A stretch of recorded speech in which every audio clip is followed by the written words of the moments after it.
Hello guys, welcome to my channel. तो आज के लेक्चर में हम देखने वाले हैं 25 प्लस लैटिन जुडिशियल टर्म्स, जो कि बहुत इंपॉर्टेंट है। ना सिर्फ यूपीएससी में आता है ऐसा लैटिन टर्म्स, बल्कि एसएससी और रेलवे में भी पूछा जाता है। तो ये जो पीडीएफ है, इसका क्रेडिट जाता है मृणाल को, जो कि द क्यूरियस सिविल सर्वेंट नाम से इनका यूट्यूब चैनल भी है। आप लोग जा कर के चेकआउट कर सकते हैं। तो हम शुरू करते हैं आज का लेक्चर। पहला लैटिन टर्म है ऑडी अल्टरम पार्टम।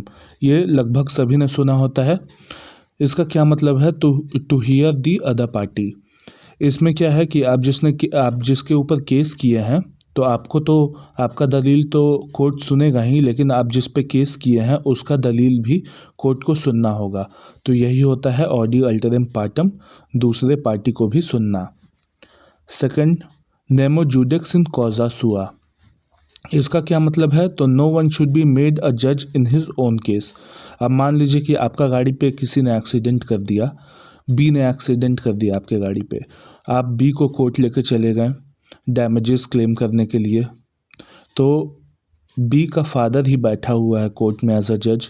तो यहाँ पे नेमो जुडिक्स इन कॉजा सुआ का टर्म अप्लाई होगा और प्रिंसिपल ऑफ नेचुरल जस्टिस का भी हनन हो रहा है यहाँ पे। क्योंकि नो वन शुड बी जज इन हिज ओन केस।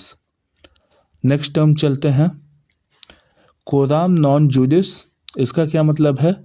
तो अगर कोई जज कॉम्पिटेंट नहीं है या उसको वो जुरिस्डिक्शन नहीं है वो केस लेने का, तो उस टर्म को बोलते हैं कोराम नॉन जुडिस। ठीक है। मान लीजिए कि जज खुद के ही केस में बैठ जाए, खुद के ही परिवार के किसी सदस्य पे केस हुआ है, उसी का केस सुनने लगे, तो उस केस में भी कोराम नॉन जुडिस ये होता है, अप्लाई होता है। ठीक है।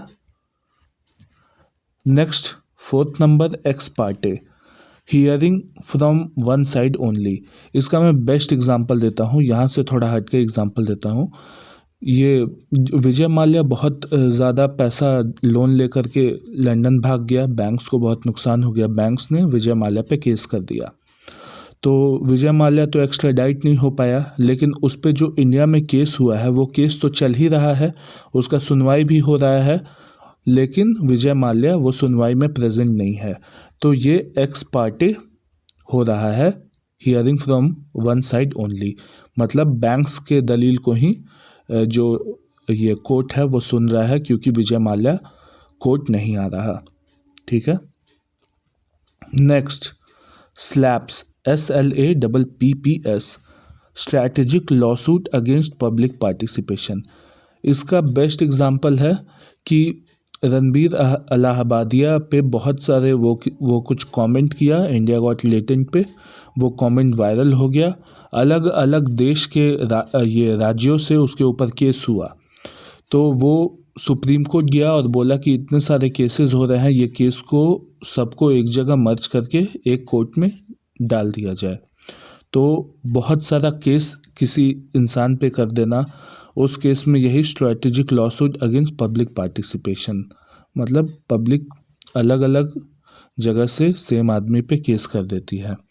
ऐसे ही ओ माय गॉड 3 मूवी में भी दिखाया गया था कि स्कूल माफिया लोग क्या किया था कि पंकज त्रिपाठी पे अलग अलग मल्टीपल कोर्ट में अक्रॉस इंडिया ढेर सारा केस कर दिया था, ताकि पंकज त्रिपाठी अपना लीगल बैटल वापस ले ले, केस वापस ले ले। सिक्स्थ, सिने क्वा नन। ये प्री रिक्विजिट होता है या एसेंशियल रिक्वायरमेंट होता है। जैसे कि किसी भी एग्ज़ाम को क्रैक करने के लिए उसका PYQ एनालिसिस बहुत ज़रूरी है, एसेंशियल रिक्वायरमेंट है, वैसे ही सिने क्वा नन जो है वो प्री रिक्विजिट कहलाता है। 7 देखते हैं, मेंस रिया। ये क्या है? तो mental state of the accused at the time of crime. अब ए ने बी का मर्डर कर दिया, तो ये देखा जाएगा कि what is the mens rea, what is the mental state of A while murdering B. अगर मान लीजिए कि ए जो है वो complete full capacity of mind and body में था तब उसने क्राइम किया, तब उसे तो हार्श पनिशमेंट मिलेगा। लेकिन अगर इन्वेस्टिगेशन में ये पता चला कि mens rea mental state of A was not good, he was mentally ill, तो उसे फिर उस टाइम फिर उस केस में बिल्कुल उलट हो जाएगा, ये जो जजमेंट निकलेगा कि बोला जाएगा कि ए को मेंटल हॉस्पिटल भेजा जाए, उसका मेंटल केयर किया जाए, ऐसा कुछ। ठीक है। 8 देखते हैं, कैवेट एम्प्टर। कैविएट एम्प्टर का क्या मतलब है? Let the buyer beware. तो जैसे कि बाबू सोना सब किसी ऑनलाइन शेरो शायरी मोटिवेशनल स्पीकर का रील देख लेते हैं और यूपीएससी का कोर्स खरीद लेते हैं, लेकिन फिर वो फेल भी हो जाते हैं। तो यहाँ पे यूपीएससी कोचिंग वाला का ये नहीं है, गलती नहीं है, यहाँ पे बायर का ही गलती है कि उसने बिना अपने ये रिक्वायरमेंट को जाने हुए कोई भी प्रोडक्ट ऐसे ही खरीद लिया। तो कैविएट टेम्प्टर का मतलब होता है लेट द बायर बीवेयर, जागो ग्राहक जागो। 9th नंबर लोकस स्टैंडाई, ये इसका क्या मतलब है? तो सिंपल है कि अब्दुल्ला का कोई लोकस स्टैंडाई नहीं था बेगाने की शादी में। अब सिंपली इसको और तोड़ता हूँ मैं, तो किसी एक पार्टी का इंटरेस्ट हो किसी केस में तो उसे लोकस स्टैंडाई कहते हैं। ठीक है। अगर किसी पार्टी का कोई इंटरेस्ट ही नहीं है किसी के केस में, फिर भी वो इन्वॉल्व हो रहा है, तो उस केस में बोलते हैं कि तुम्हारा कोई लोकस स्टैंडाई नहीं है, इस केस से दूर रहो। ठीक है।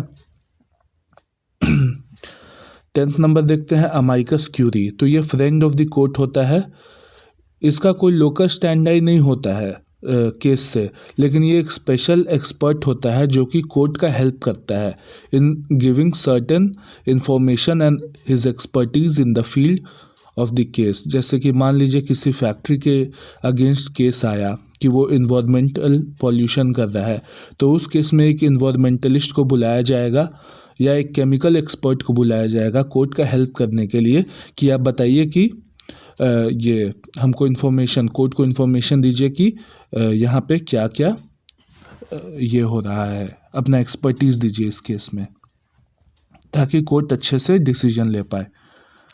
Bonafide, in good faith. अब मान लीजिए कि बाई स्टैंडर्ड टू का road accident victim to hospital, उसके बाद भी जो विक्टिम है ये, उसके बाद भी जो पुलिस है वो बाई स्टैंडर्ड को एक्यूज़ कर रही है कि तुमने विक्टिम का गोल्ड चेन चुरा लिया है। तो ऐसा नहीं करना चाहिए। बोनाफाइड मतलब गुड फेथ में होना चाहिए, अगर बचाया है तो रिवॉर्ड करना चाहिए। 12 देखते हैं, प्रो बोनो केसेस। तो प्रो बोनो का क्या मतलब है? कोई लॉयर किसी का केस फाइट कर रहा है without taking any money. America में ऐसा एक प्रोविज़न है, सरकार बोलती है कि हर एक लॉ फर्म को कुछ percentage of their cases pro bono लेने ही लेने हैं। इंडिया में क्या सिस्टम है? तो इंडिया में तो है right to free legal aid. अगर आपके पास ये पैसे नहीं हैं और आपको लीगल रिप्रेजेंटेशन, आपके पास लीगल रिप्रेजेंटेशन के पैसे नहीं है, तो सरकार आपको लॉयर प्रोवाइड करेगी। ठीक है। 13 देखते हैं, prima facie at the first sight. ठीक है। Prima facie is the evident के टॉपर रॉयल एंट्री के videos get more page views than the academic video. मतलब ऊपर ऊपर से ही, पहले साइट से ही पता चल जाता है कि केस क्या है। ठीक है। Next, obiter dictum. इसका क्या है? Something said in passing, a remark made by a जज in a legal opinion that is not essential to take decision and does not establish precedent. तो आपको पता होगा कि जैसे कि जज जो है वो जो भी केस का सुनवाई कर रहा हो, उस केस के बारे में वो बाहर मीडिया में कहीं बात नहीं कर सकता है, कोई कमेंट नहीं कर सकता है, या अगर ऐसा कोई कमेंट करता भी है तो वो कमेंट का उसके डिसीजन के ऊपर कोई असर नहीं पड़ना चाहिए। तो ऑर्बिटर डिक्टम का यही मतलब होता है। ठीक है। 15 देखते हैं, रेस जुडिकाटा। इसका क्या मतलब है? कि अब अ केस और a issue that has been definitively settled by judicial decision is no longer subject to appeal. अब मान लीजिए कि कोई केस हो रहा है, वो सिविल कोर्ट गया, फिर उसके बाद हाई कोर्ट गया, फिर सुप्रीम कोर्ट गया, तो सुप्रीम कोर्ट भी अपना जजमेंट दे दिया, फिर भी अब उस पे क्यूरेटिव पिटीशन, रिव्यू पिटीशन आप नहीं डाल सकते हैं। क्यों? क्योंकि अब उस पे जुडिशरी ने अपना जवाब सुना दिया है, उसे बार बार और ये नहीं करना चाहिए, अपील नहीं करना चाहिए। जैसे कि एब्रोगेशन हुआ था आर्टिकल 370 का, तो सुप्रीम कोर्ट ने ही उसे बोल दिया कि हाँ ये डिसीजन बिल्कुल सही था, इससे बार बार अब अपील नहीं करिए। तो सुप्रीम कोर्ट का डिसीजन फाइनल। 16 है अल्ट्रा वायर्स बियॉन्ड पावर।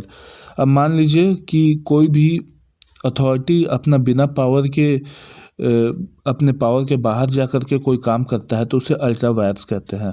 जैसे कि आरबीआई गवर्नर अकेले ही रेपो रेट अनाउंस कर दे without consulting the monetary policy committee, तो वो अल्ट्रा वायर्स हो जाएगा, वो डिसीजन अल्ट्रा वायर्स हो जाएगा। ठीक है। 17 एडहॉक।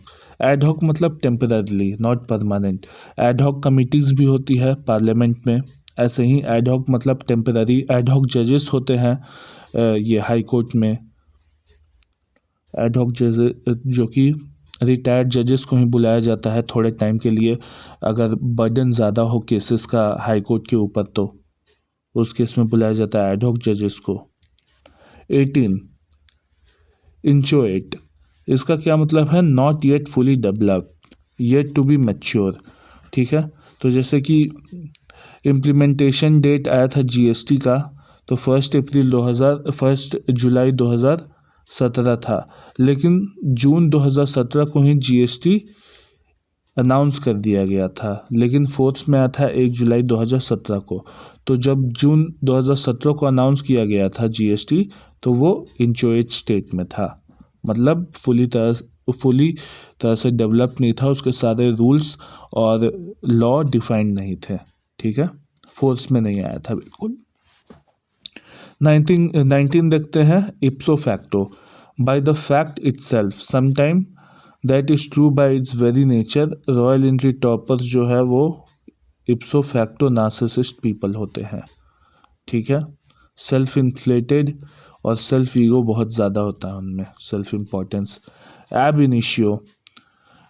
फ्रॉम द बिगिनिंग बाबू सोनाज are born in this world to make coaching owners करोड़पति। एब इनिशियो मतलब जब से आए हैं तब से ठान लिया है कि यही करना है, फ्रॉम द बिगिनिंग। 21 पोस्टियोरियोरी।